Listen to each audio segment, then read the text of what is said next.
BTFC 0, Torquay 2. Here with someone I'd like to call today the words of wisdom, because he will assess our performance properly.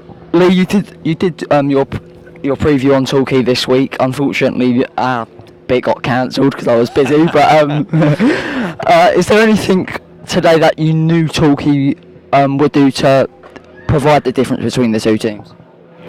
Well, I think they've settled on their side. So I think the team that they were going to play, you know that they're going to play a 4-4-2. You know they're going to play pretty attractive football. They've got two strikers up front who've scored 42 goals between them this season, so you know they're going to be a danger. I think that the one thing that they didn't start with Kalala today, who obviously came on, and I do think the substitutions changed the game, and he was pretty dangerous after he'd come on. But overall, I thought Billericay matched Torquay for long periods in the game. I think the first half, it was a pretty dull first half. There wasn't a lot going on at either end.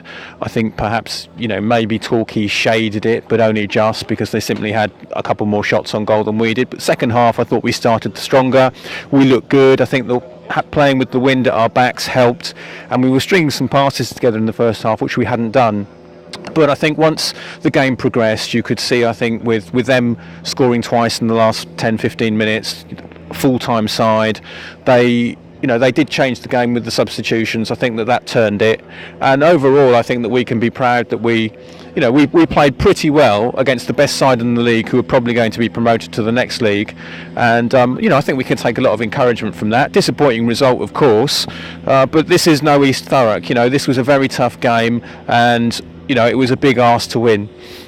Well, luckily you mentioned East Thurrock, because you should also mention them with, if you look at both games Torquay have played here over in Essex, East Thurrock, it was the last 25 minutes that made the difference in that game. They're a semi-professional side, and then us, we train 2 times a week while they train full time. I think it's also to do with, while our guys are working and doing their thing, they're doing fitness drills. It's that fitness factor that came into the game today.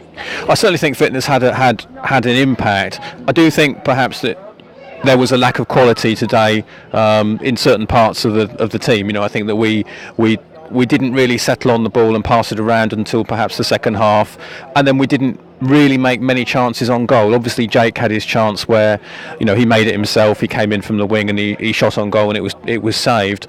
But otherwise I think that we had some, whilst we were very, very solid at the back, I thought we were very impressive at the back, and I think the defensive midfielders also made sure that Torquay couldn't counter, because that was something I was concerned about. We couldn't quite turn defence into attack as much as we would have liked to. I'll ask Chris Murdoch the same question, Leigh. If you looked at our performance today against them, what would be the thing that you think we need to improve on to match Torquay as a team and get to their level? I think that we've got good strikers at the club, and I think it's sorting out what formation fits and how we make the most of them. I think certainly the 3-5-2 formation today, I can understand why it was played. I think that we looked very solid defensively, and Torquay, with all the goals that they've scored, 83 goals in 29 games, they had some problems in getting through against us, so I can see how that worked. But I wonder whether we were able to get the strikers in, and whether the formation that we've been playing before, the sort of 4-2-3-1 with people getting forward, may have worked a little bit better. It's difficult to say after the event, but I'm not unhappy with the performance today. I'm disappointed, but I do think that we've turned a corner under Harry. We've had some good performances, and we've got the players at the club, and now we've got another very good one who's come in, and of course we've got the guy that we haven't seen, the 6'3" defender, Cole Kapekwa, who comes in, and that'll be useful now. Unfortunately, with Charlie Wasmer being sent off, we will have a space probably at the back. All right, thanks, Leigh. Okay.